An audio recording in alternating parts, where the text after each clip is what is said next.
Hey, yo, what's good, everybody? Welcome back to another episode of your favorite MMA sports betting channel, Bros Talk MMA.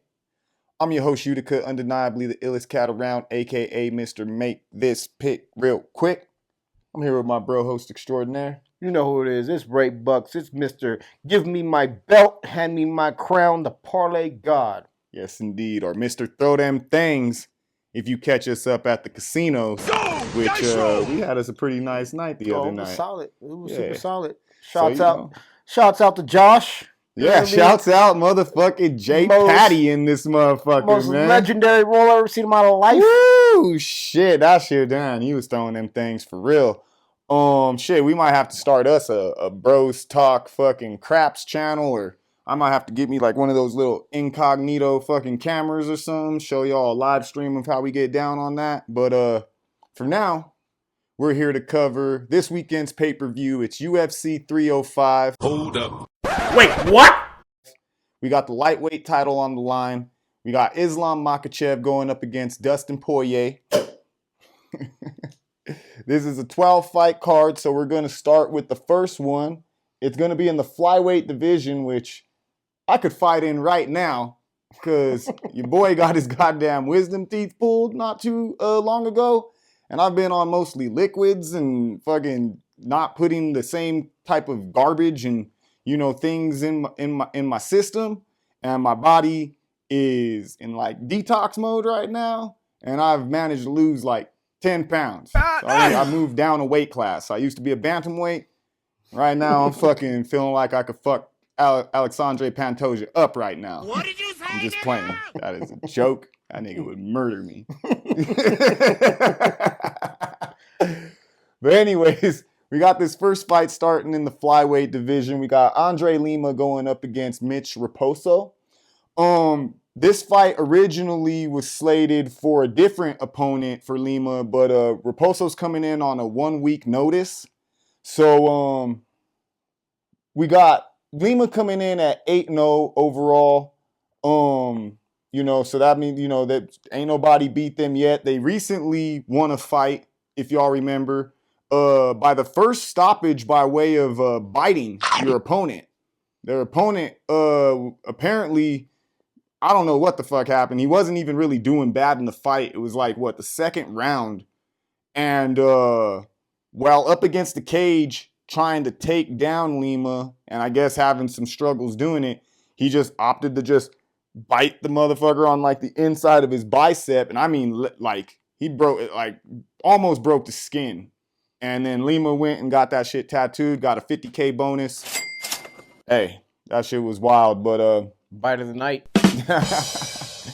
yeah, so you got Lima coming in 8-0, and then you got Raposo coming in at 9-1 overall, 4-5 in their last, or 4-1 in their last 5 fights. And for me personally, I'm gonna be going with Lima in this fight.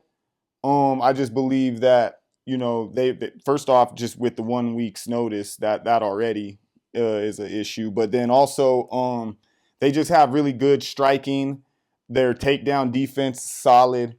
I haven't really gotten to see much of Raposo, but I'm not confident in making a pick towards him. I feel like he's actually better of an opponent than who Lima was facing originally, but I'm still going to be going with Lima in this fight. I gotta agree with you on that. Raposo, he did have a Contender Series fight that he lost. Dana White obviously didn't feel good about bringing him into the fold, send him back to the regional circuit. He's had some wins. He's had 4 wins in a row on the regional circuit. Now he's going against Lima. And Lima is he's a great striker. And I would say Raposo is a little more well-rounded. Because I don't think Lima has any wins by submission. Yeah. Raposo does have a few fight wins by submission. He also has a bunch of fight losses by submission. Not a bunch, but he has some fight losses by submission. And Lima has, as my brother said, great takedown defense. So I don't see why Andrew Lima doesn't get it done. I don't think he's going to knock him out until the late second, Early third is what my guess would be on that one. Yeah, and just to, because I forgot to mention this in the beginning, Andre Lima 1-0 in the UFC by way of bite stoppage. Raposo making their UFC debut, so he wasn't able to necessarily fight his way into the promotion, but he was able to do Uncle Dana a favor, and so that guarantees him a fight regardless of how this goes, unless he just gets fucking dominated. But moving on to our next bout, we have a bantamweight bout in the women's division. We got Joselyne Edwards going up against Ailin Perez. This is actually, I found out before we shot today that this fight has some bad blood on it. You will pay. Apparently, these ladies have crossed paths at one of the UFC PI institutes, and I guess there was even I don't know if it was one-on-one or a team versus team, but it sounds like Perez got kind of jumped, I guess. So, I mean, correct me if I'm wrong, please, in the comments, if anybody has a little bit more insight. But yeah, it looks like this fight's going to have a little bit more on it than just a typical little, women's bout. This one's going to have some motion behind it. You got Edwards, 4-3 in the UFC, and let's see here, 3-2 in their last 5 fights. You got Ailin Perez. She's going to be 9-2 overall, 2-1 in the UFC, and 4-1 in their last 5. I'm going to be going with Perez in this fight. I just believe that they have more routes to victory.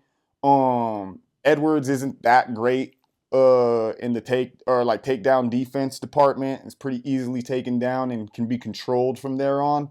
Ailin Perez, I'm not going to say she's necessarily she's not a deadly fighter or killer by any means, but she knows how to win. So I'm going to go with Perez in this fight. Who you got? I'm going to go with Perez as well. I think Joselyne Edwards edges her out. I mean, slight edge on striking, but her takedown defense is trash.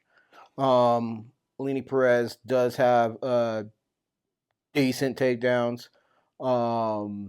She's more well-rounded, and her striking isn't so bad that she's going to get pieced up necessarily. So I got to go with Perez as well. And I think there's a little bit more to fight for. You know what I mean? We get jumped by somebody, you got to go hard. Well, shout outs to Jacob with We Want Picks. That's who I picked up this information from. One thing he did say is, the only way that this could play badly into Perez, on the behalf of Perez, is if she fights with too much emotion. I would be angry too. I'd be ready to come in there and whoop your ass if you fucking tried to, do me dirty in a practice facility. So, now we're in real time. I'm trying to whoop that ass, but hopefully she comes in composed and just ready to win the fight, and doesn't fight to lose to this person. And I think that they can pull it out if they just apply their grappling game and just kind of just keep it there and don't allow Edwards to get back to their feet with any opportunities to, piece them up or anything like that. So moving on to our next bout, we have a welterweight bout in the men's division. We got Gall going up against Bassil Hafez.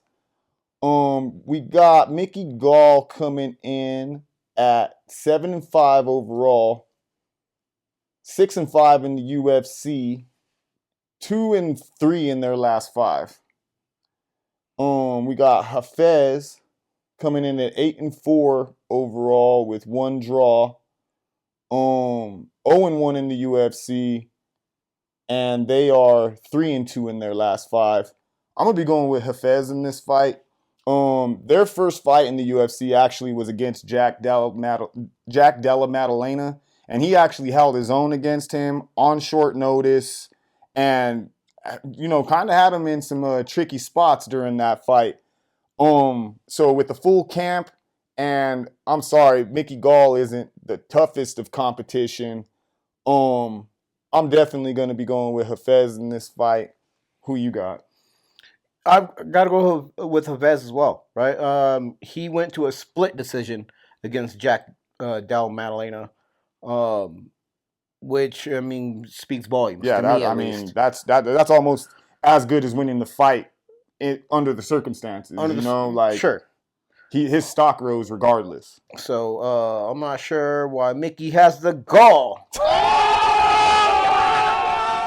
to go against Bassil Hafez. That was fine. And that's where I'm at. All right. Moving on. That was dope. I gotta give you that one. We got another welterweight belt. We got Niko Price going up against Alex Morono. We got Niko Price coming in at 15-7 overall, 7-7 in the UFC, and they are currently, let's see, 1-4 in their last 5. Oh, actually, these are grappling matches. Let me see here. They still are 1-4 in their last 5. You got Morono coming in at 24-9. They are 13-6 in the UFC and are 3-2 in their last 5. I'm gonna be going with Morono in this fight only because I just feel like they're a little bit more durable at this point than Niko Price. Niko Price has a lot of finishing capabilities, especially on the feet. But at this point in his career, I've just seen the way he's a little bit too reckless, and I think that Morono is going to be a little bit crisper of a striker between the two.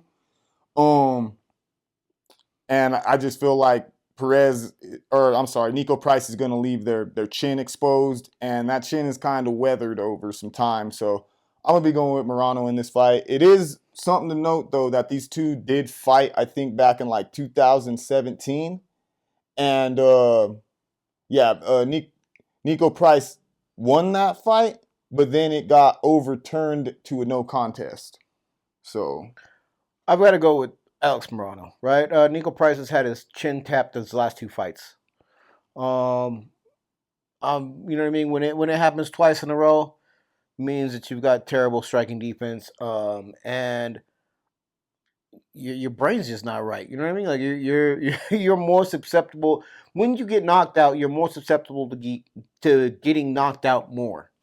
yeah, So I've got to believe with the durability of Alex Morono and the striking ability of Alex Morono that he's going to tap that chin one more time. So Alex Morono's my guy on this one for sure. definitely.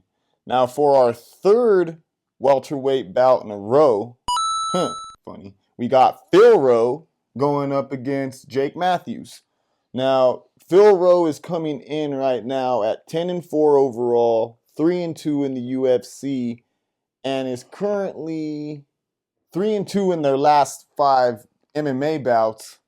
And then we got Jake Matthews, 19-7 overall.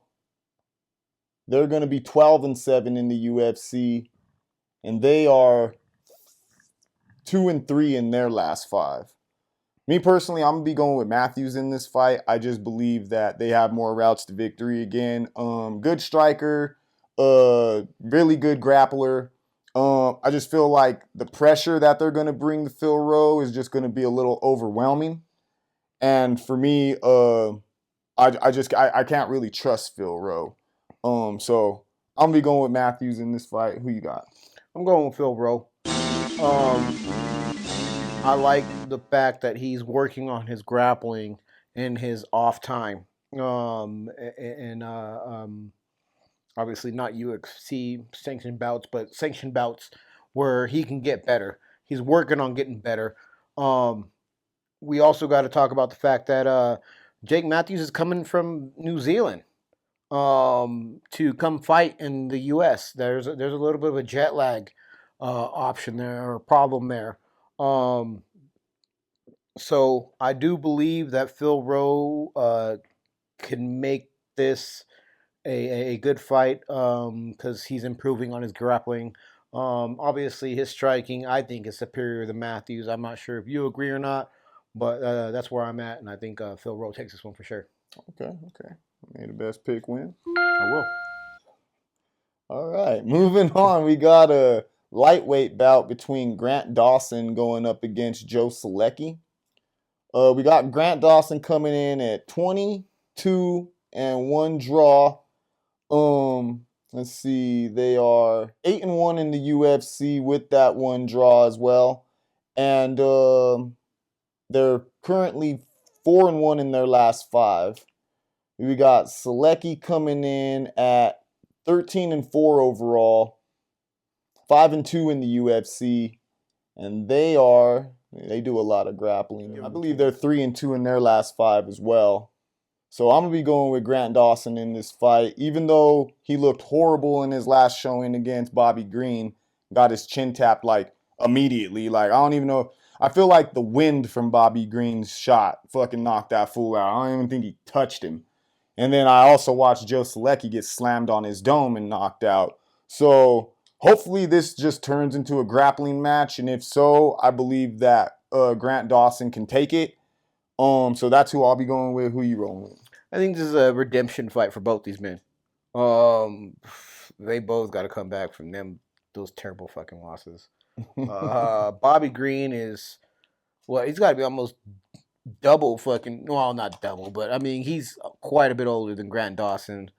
Joselyne getting dumped on your brain, also terrible. It's a fight, you know what I mean? I'm gonna tell you right now, I'm not.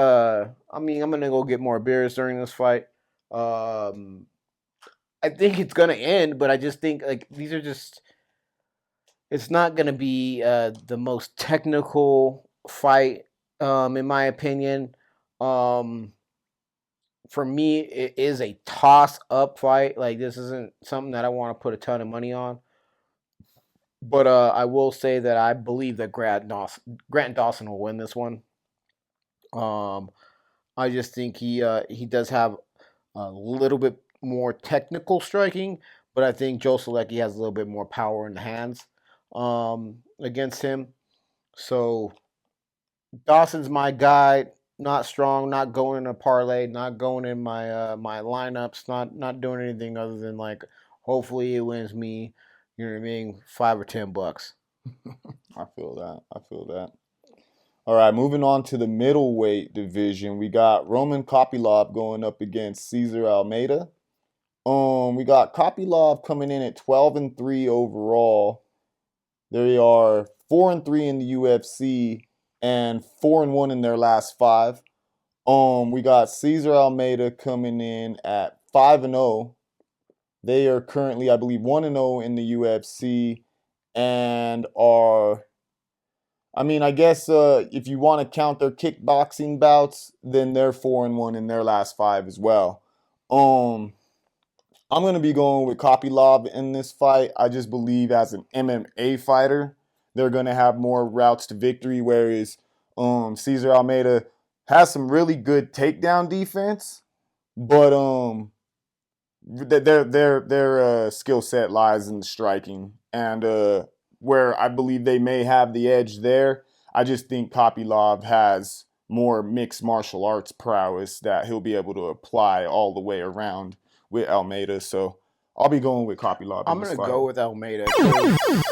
Kopylov is good. Kopylov is the more well-rounded fighter. I can agree with that.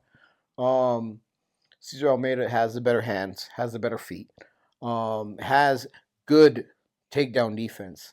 And I think Roman Kopylov will try to stand and bang. I think his ego will get a hold of him, and he's going to say, I'm going to prove to the UFC that I need to be here. And so I'm going to stand with this man, and I'm going to, you know what I mean, try to break him. And it's just not going to happen because Cesar Almeida is far better as a striker in all aspects than Roman Kopylov. Not that Roman Kopylov has terrible striking or bad striking. He has great striking. It's just not at the level of Cesar Almeida. Cesar Almeida has a win over Alex Poatan Pereira. So exactly. So that's kind of where I'm at on that. And that's kind of why I believe that Kopylov is going to go on a slide. And so he's going to be 0-2 in his last two, or the fight prior to this and the next fight. And then hopefully he gets his shit together and beats the next guy. All right. Well, that sounds like another one we're going, different on. But moving into the main card of the evening, we got Randy Brown going up against Elizeu Zaleski. Randy Brown is 18-5 overall, 12-5 in the UFC, and currently 4-1 in their last 5 MMA bouts. We got Zaleski coming in at 24-7-1, 10-3 in the UFC, 3-2 in their last 5. I'm gonna be going with Randy Brown in this one. I just believe he's just gonna style on this dude. Me personally, I think he's just gonna style on this guy, and unless Zaleski applies like a heavy grappling game, I just don't believe that he'll really have what it takes to stand with Randy Brown, let alone over the course of 3 rounds. I think Randy Brown gets this done by finish. That's who I'm going with. Who you got? I'm going to the bathroom, and then I'll come back, and I'll tell you who I'm going to go with. All right. Sounds good. And I'm back. Hey. Welcome back. Randy Brown's going to win this one. Randy Brown has the way quicker striking, better striking.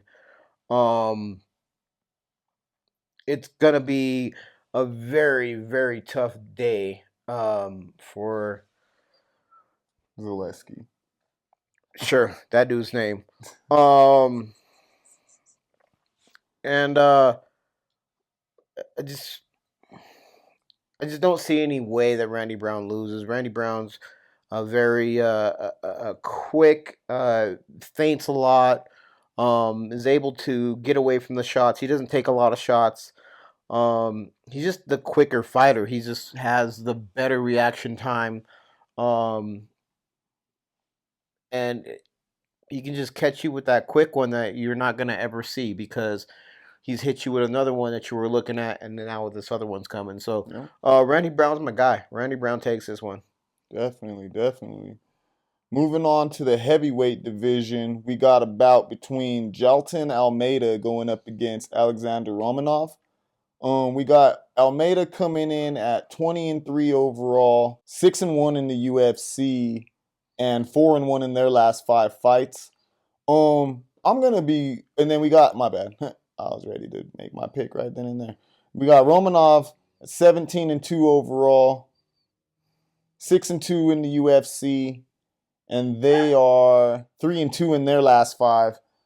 I'm gonna be going with Almeida in this fight. Now, don't get me wrong; their last outing looked really bad. Kind of, I guess, exposed him for the fact that he is kind of a lighter heavyweight. He's somebody who moved up from light heavyweight to kind of take advantage of the heavyweight division in terms of like grappling. There's not a lot of heavy grapplers in the heavyweight division, so he's had some success there. But I just feel like Romonov, although he's going to be a true heavyweight who has a little bit of grappling of their own, I just feel like he gasses and he's kind of like a first rounder bust kind of guy. Almeida has proven that he can, go over the course of, rounds. So I don't think the gas tank's the issue. It's just whether or not he may be undersized or not. But I just think physically he's way more conditioned. He has decent hands, but he mostly uses them just to gain entry to takedowns. I just believe he'll be able to basically just outmuscle Romonov and kind of just break him and gas him out and end the fight by submission. And that's the problem is Romonov is, like you said, a true heavyweight. He's got the weight. He looks like a dad that's been eating too many cheeseburgers for sure. Whoa there, bud. And Jailton Almeida looks like a physical specimen, like a world-class athlete. Did he show that on his last outing? No. But he has the ability. He's just young, I think, is the biggest part of it. Yeah. He has the ability to go the distance if he needs to. He's got far more quickness than Romanov. If he can weather the storm in the first round with Romanov, which again, I guess the way it sounded to me is that Almeida doesn't have the same power. Almeida has power for sure, and speed. Romanov has power, just crazy power, where he can end the fight if he catches you with that big one at any moment. Almeida, I think, has power, but he can just take his time and wear you down a little bit more than Romanov can. I think the heavyweight division's a little weak right now, right? Let's be honest. It's probably why Almeida moved it on up because it's an easy one to take at this moment. Who's gonna slow him down? So I got to go with Jailton Almeida. I think he gets this one done. Late second, early third. It's definitely going to be a slugfest. I don't think there's going to be too much wrestling at all. There's going to be some not grappling, but some stand-up, tie-up. I'm fucking tired. Quit hitting me in my face type shit. But other than that, Jailton Almeida gets this done. Almeida gets him up against the cage, and scoops his feet, and then just kind of either beats on him to a TKO or Romanov gives his back, and then it's just fucking rear naked choke time. You want to make a bet? On what? I'll bet you this way. Like, you got two ways to win. I'll give you the Jailton Almeida will win this. I can't. He'll win it by KO or TKO. On the ground, right? There's the ground and pound. If it's ground and pound, then we'll just, we'll split the bet, right? It's a push. Mm-hmm. But if there's a submission, then you win. Okay, I got that. You want to take that bet? Easy money, bro. It's easy money? Mm-hmm. Oh, get out of here, guy. All right, moving on to the featured bout of the main card. We got Kevin Holland going up against Michal Oleksiejczuk. Kevin Holland. You mean the co-main, right? Well, no, I mean like the featured bout. So there's a featured bout, the co-main, and then the main event. Oh, okay. Yeah. My bad. No problem. What a dumbass. Sorry. No, you good. You good. We got Kevin Holland coming in at 25-11 overall. They are currently 12-8 in the UFC and are 2-3 in their last 5. We got Oleksiejczuk coming in at 19-7 overall and 7-5 in the UFC, and they are currently 3-2 in their last 5. I'm gonna be going with Holland. I think that when Holland's given some, now Jack Maddalena pieced him up pretty nice. That happened, Absolutely. And Wonderboy. Stephen Wonderboy Thompson, kind of pieced him up pretty well, but he did have a broken arm in that fight, so, it is what it is. But Oleksiejczuk, I just feel like he started out hot, and then he's just kind of faded the higher level his competition gets. I kind of feel like this is a fight to kind of, just like get Kevin Holland back on course. And I just believe, he'll probably either knock this dude out or just piece him up over 3 rounds. I'm going with Holland. Who you got? I gotta go with Holland. Holland is it's not gonna get Holland back on course. Holland's just a gatekeeper. You have to fight Holland to get to the top 10. Well, is what it is. Holland's one of those dudes that I don't think I think he's like a now kind of guy. He's making decisions, and basically, his UFC career is based on literally like right now. So he's taking short notice fights. He's doing whatever he can to kind of just be that company man that the UFC can always count on, which is why they fuck with him so heavy. But at the same time, I think that it's definitely taking him out of like legacy contention or being able to actually fight up the ranks to be a a contender and fight for the title. I think he's just going to be an exciting fights guy. And I completely agree with you.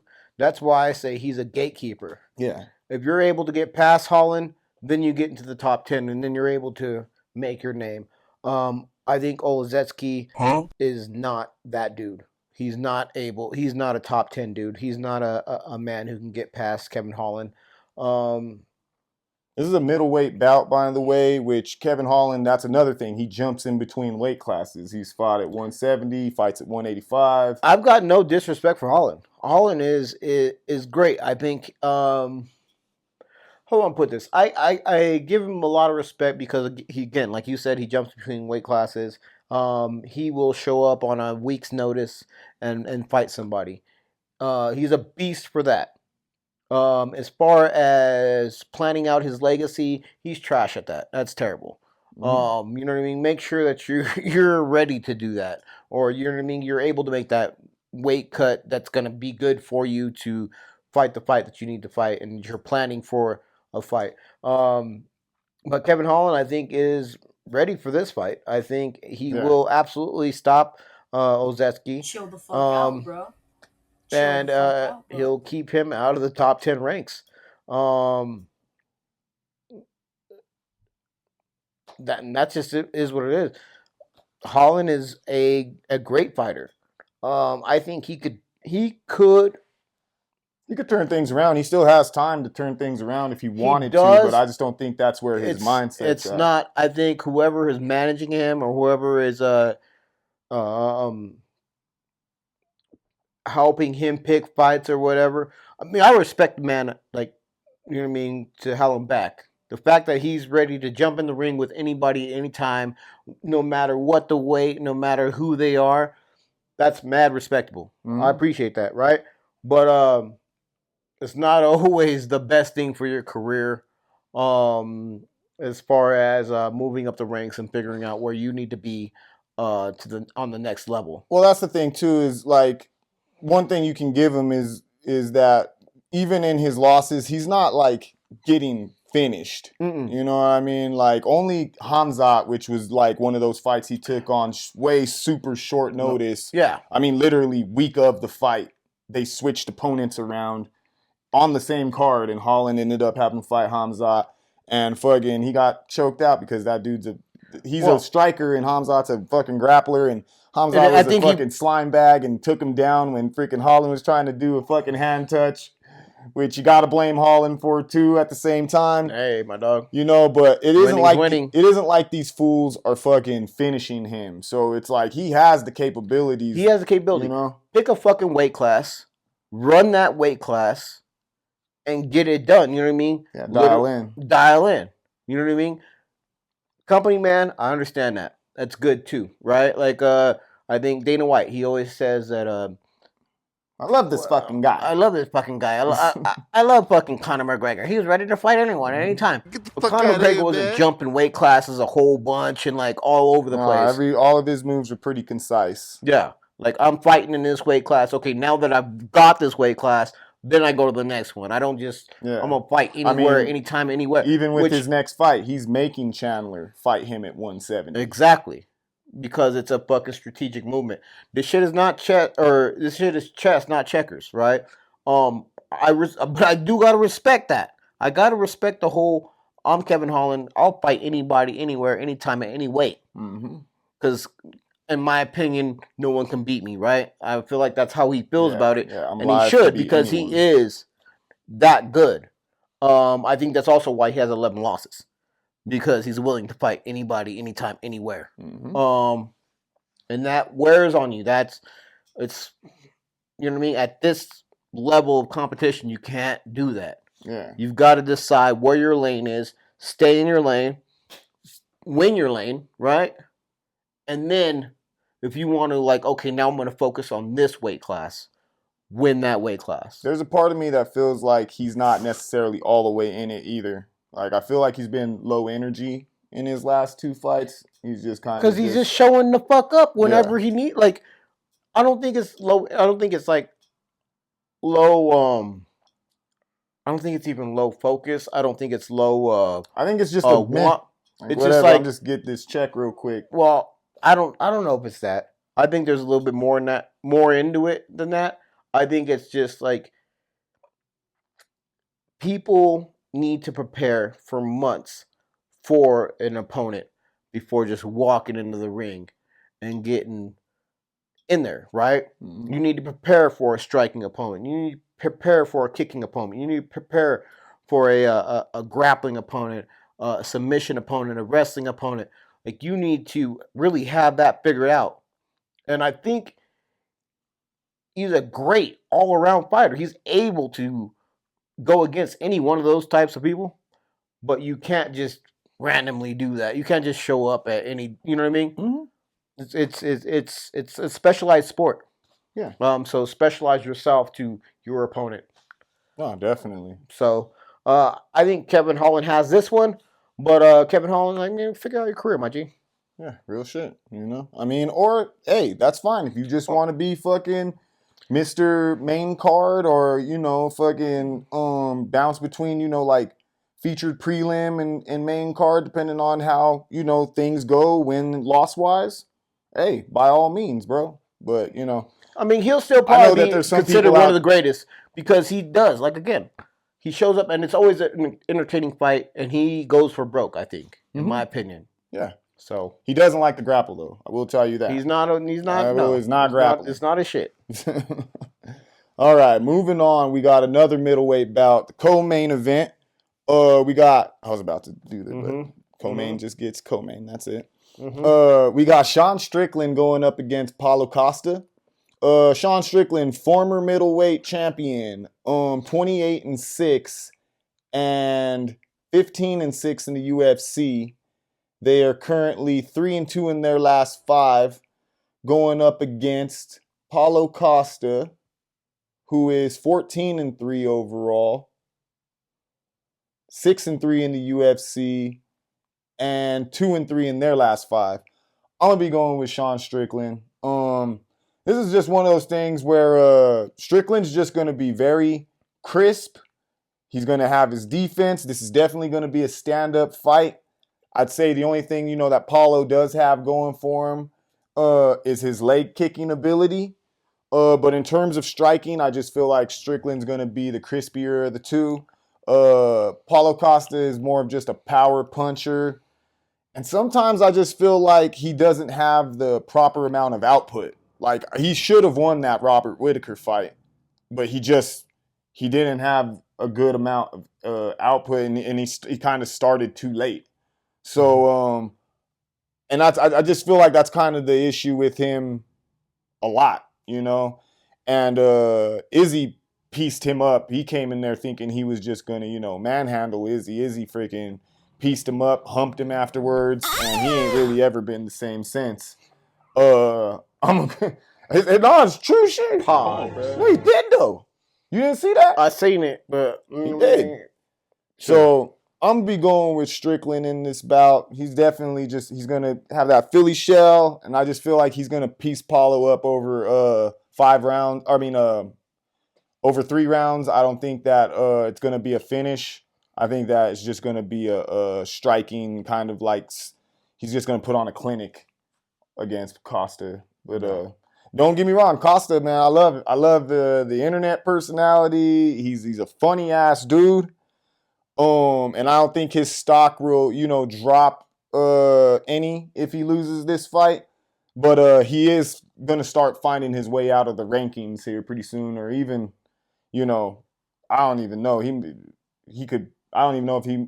Not to say he'll get dropped from the UFC, but I could just see like him not necessarily being in the UFC for a long time. Like after this fight, I feel like his career could take a turn at any moment because he's already been kind of in and out in his last 3 or 4 bouts, anyways. So I gotta go with Strickland. Strickland's he's a great striker. He's got a great ground game. He's he has wrestling. Paulo Costa is you know what I mean? He's very big, very muscular, but I think that's what wears him out. And I think that's also why he doesn't have a lot of volume because he's trying to be strategic, knowing that, you know what I mean, more muscle, more lactic acid, more getting worn out. So he does try to pace himself, but that pace loses him fights. Um, so being the body type that he is, he should try to be like, fuck it, I'm going to win it in the first or the second round. Instead, he wants to be the guy who's able to get to the third round, but if you don't do shit for the first 3 rounds, you're going to fucking lose. So that's kind of where he's at. Strickland is a lot more leaner, not a lot of muscle mass. So he's going to just, you know what I mean, fight to the death. Yeah. Till someone KOs him or he gets KO'd. And Strickland's on a redemption at this point, and he's ready to get back to Jack Maddalena or not Maddalena. Dricus Duplessis. Sorry, Dricus Duplessis or a fucking Izzy or somewhere along those lines. Well, yeah, that's what I hope. My hope is that whoever the winner of this fight, okay, I won't say that necessarily for Costa. I don't think that necessarily is a scenario for him if he wins. I think he can boost himself into like a number one contender's fight if he wins this fight. But with Strickland, I believe a win here basically sets him up for the winner of Izzy Duplessis. Absolutely. And that's a rematch for both parties. And it works all the way around. Yeah, look, it's great. It's either Izzy gets a chance to redeem himself against Strickland, or Strickland gets a chance to redeem himself against Duplessis. Because I really don't think he was himself during that Duplessis fight, and even his coach said like that wasn't him. Yeah. And like in a recent training,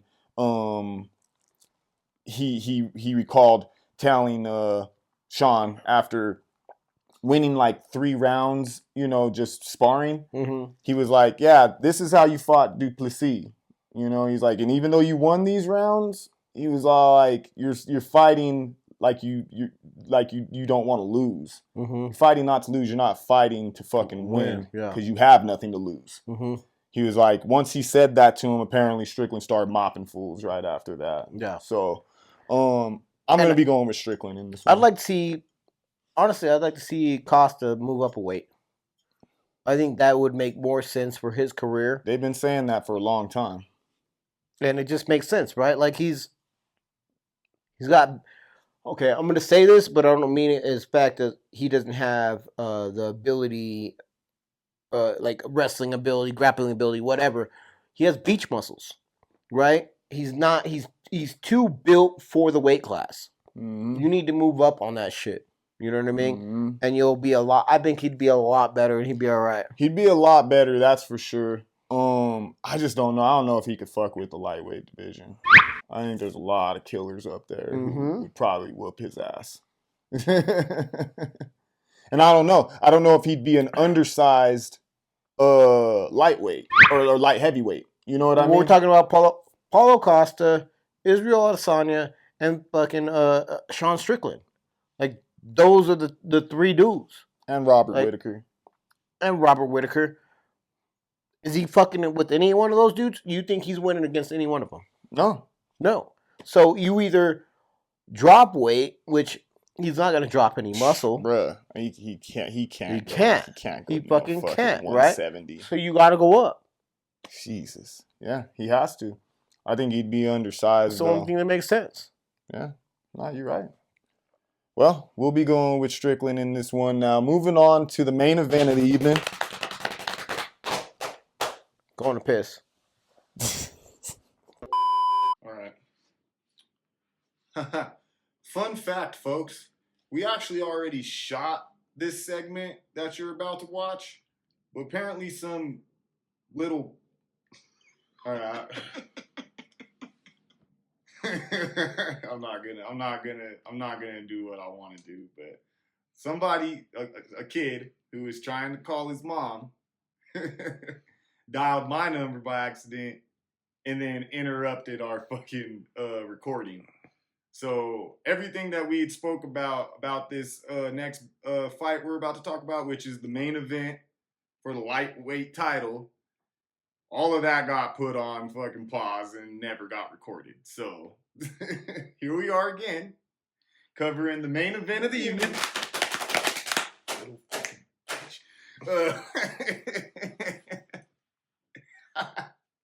You sounded like hella scared on the phone, so I didn't let him have it. I was like, all right, have a good night, little nigga. My bad.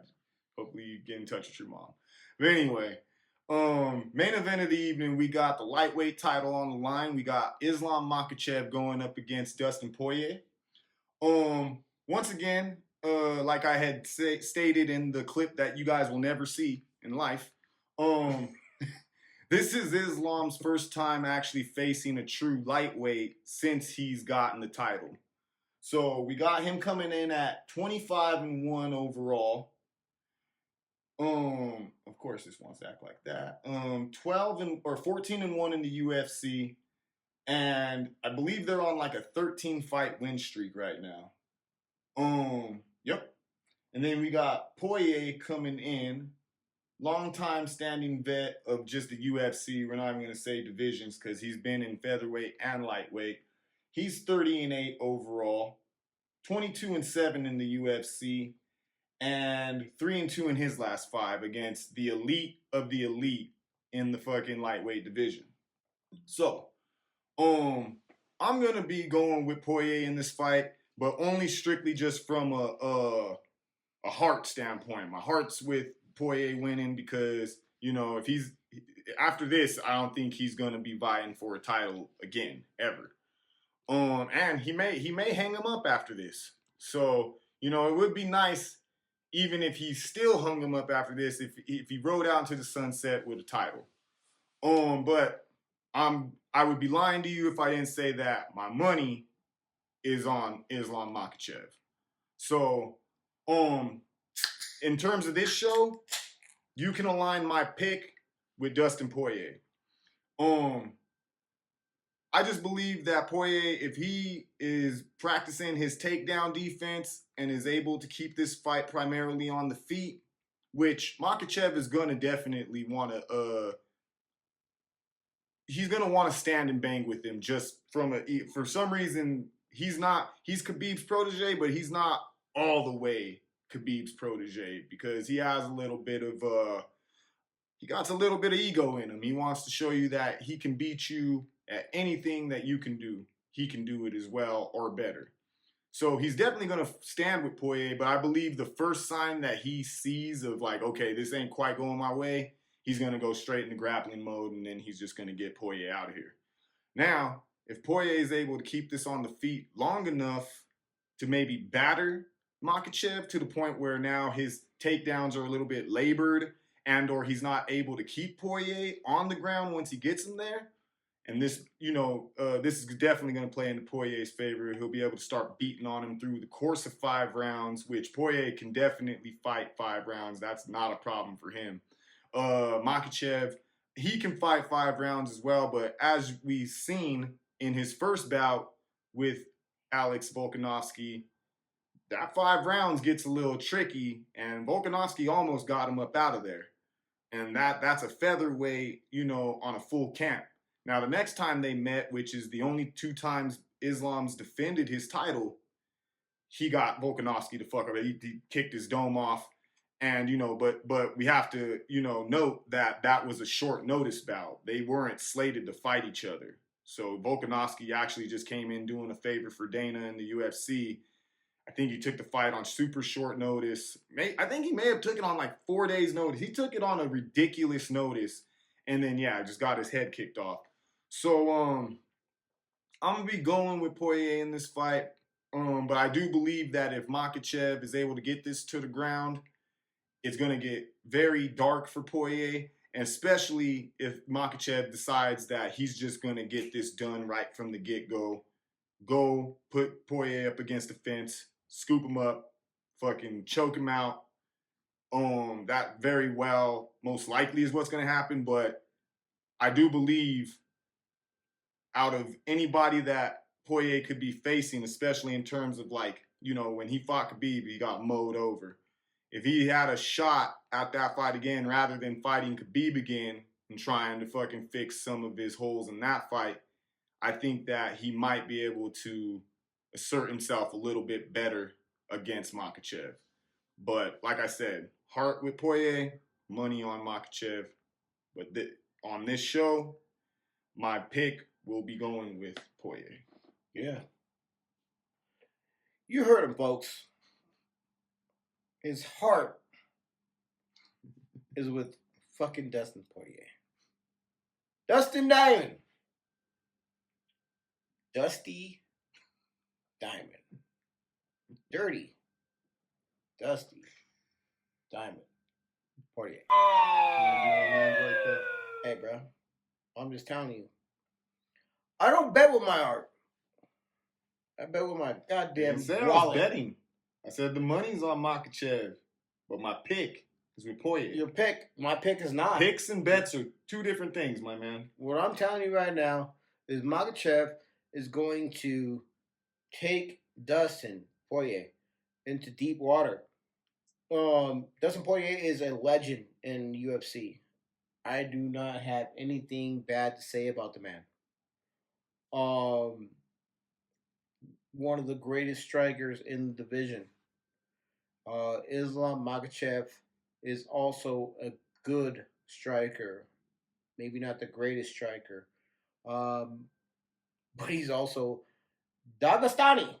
Hey, that one loss on his record shouldn't exist, but it was because he was trying to stand with a nigga who literally, is nowhere near the fucking class of Dustin Poirier in the stand-up. And that fool chinned him. Sure. So I'll note that. That was early in his career in the UFC, but still. It's Dagestani shit. These motherfuckers fight bears out there. They live in the tundra. They love that shit. That's their thing. There's no way that Islam Makhachev, who is a student of Khabib, is gonna lose to Dustin Poirier. I just don't see it. He's got Dagestani wrestling. He's got great hands as well. I would say even better hands than Khabib has. If we want to go ahead and put that out there. Yeah, I see your little fucking squinty face. That shit doesn't matter to me. But that's why I believe in Makhachev. Makhachev, I will not stand and bang because I think with his mentor over him, Khabib will let him know that you're not supposed to stand and bang with him, that you need to take him to the ground. You need to ground and pound him. You need to fucking submit him, whatever it needs to be. It's going to be a fight, quite a fight, a great fight, to be honest with you. Makhachev won it. He wins it in the third, early fourth round. That one will be either a ground and pound or a submission victory. And as much as I like Dustin Poirier, a legend in the game, he'll definitely end up in the UFC Hall of Fame at some point, I would imagine. There's no way he's beating Makhachev at this point. This can't happen. I mean, like I said, the smart money would state, that's not going to happen. But I do think that if we see this fight going into a decision, it's almost guaranteed that it's Poirier's. Well, my new moniker is Smart Money. Young smart money out here in these streets. So that's where we're at. Makhachev takes it. Best pick win. Absolutely. All right, folks. Well, this concludes our picks and predictions portion for the second time on this fucking show. But before we get out of here, do you got any parlays for the people? Of course I do. The parlay god says that Perez will be the first pick of my parlay. Okay. My second pick of the parlay will be Jailton Almeida. Okay. Third will be Holland. And from my spicy pick parlay. Makhachev. Nice. So let's see here. 3-pick parlay. I'm gonna go with Hafez, Matthews, and Strickland. Mm-hmm. And if you want to spice it up with a 4th pick, then I'll throw Kevin Holland in there. I wanna put Jailton in there, but his last outing just kind of left me with too much concern in that department. And I couldn't possibly put Poirier in there. And since he's my pick, I'm not going to put Makhachev in there. So, yeah, that's going to be my 3 and 4 picks. So, you've been talking shit about my fucking parlays. I haven't been talking shit. I've heard a little People bit. have been talking shit. No. Now, you did bet me last card, parlay to parlay, and I won that shit. But I ain't been talking shit. Well, we're going to bet right now, though. Oh. Parlay to parlay. Do the 3-pick versus a 3-pick, right? Mm-hmm. And I'll give you the Parlay God title. If you're a 3-pick, not our 4 picks, I don't give that. I mean, I'll hand it over. You'll be able to say that as your moniker. Mm-hmm. I don't even know if I do. You don't even want to use it? You don't think you're going to use it? We'll see. Whatever, buddy. One of my best monikers I have. I mean, I think the best one you'll have is former Parlay God. That has a nice ring to it, for sure. Well, so you just want me to say former versus you even saying that you're the Parlay God. Yeah, because everybody already knows. Okay. Don't know already, but, you know. Okay. Former Parlay God. I'll still be Mr. Give me my belt and hand me my crown. All right, folks. Well, like I said, this again concludes our picks and predictions portion of this show. First off, I want to send a big shout out to everybody who's been watching. Thank you for watching. Make sure that you like, comment, subscribe, and share the channel. Our last episode was actually our highest viewed to date. So much love to everybody that's been tuning in. Much love in particular to Big Ray, Jay Patty, Josh Patterson, and Young Wins for always, just chiming in, viewing, and letting us know either way, how they feel about the show and how we're doing things. And also just for, us, going up the hill and throwing them things like some fucking legends, we might have to do a Bros Talk fucking crap show here pretty soon. But yeah, so shout out to all y'all and everybody else who watched to help get us to that new milestone. We really appreciate y'all. Make sure that you follow us on IG at Bros Talk MMA. You can follow my bro here at r1.mason. And you can follow me at Utica_SME. Yeah. Also, you know what I mean? You talk your shit, say some picks that maybe I missed. It's not very many. You know what I mean? Let me know about them. Let me know how you felt. Hindsight. We'll go ahead and we'll go back and forth a little bit. Also, somewhere right here, we'll have a graphic stating what our all-time, pick record and percentages are. I think that we have about like 2 events to catch up on, to give you that. So that should be showing here right now. Outside of that though, yeah. Again, anything else? Young Pimpin' stay winning. Really, nigga? This has been another episode of your favorite sports betting, favorite MMA sports betting channel, Bros Talk MMA. I'm your host, Utica, undeniably the illest cat around, a.k.a. Mr. Make This Pick Real Quick. I'm here with my bro host extraordinaire. It's Ray Bucks. It's Chuckle Jordan. It's give me my belt, hand me my crown. Also, the Parlay God. For now. We'll see. Well, folks, we wish y'all all the luck this weekend. Happy betting. And until the next time, we out.